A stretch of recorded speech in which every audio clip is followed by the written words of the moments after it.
আসসালামু আলাইকুম, welcome to আঞ্জুস kitchen. আজকে দেখাবো তেল ছাড়া তেহারি রান্না।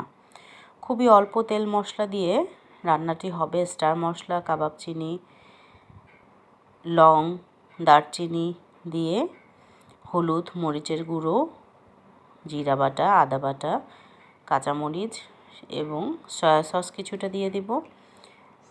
তেল আছে, পেঁয়াজ মরিচ সামান্য কিছু বাড়িয়ে দিলাম। নাড়াচাড়া করে প্রেসার কুকারে জাল কমিয়ে রেখে দিলাম। 20 মিনিট পরে রাইস কুকারে ঢেলে দিয়ে চাল সহ নাড়তে থাকব। কিছুটা ভাজা ভাজা হয়ে গেলে নুন দিয়ে গরম পানি ঢেলে দেব। কিছুটা গরম মশলা দিয়ে দিলাম। ভালো মতো কষিয়ে নিয়ে গরম পানি ঢেলে দিলাম। একদম কম তেল মশলা ঝাল দিয়ে খুবই সুস্বাদু হয় বিরিয়ানিটি। হয়ে গেছে আমার বিরিয়ানি।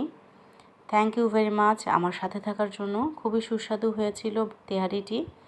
বাচ্চাদের জন্য খুবই ভালো।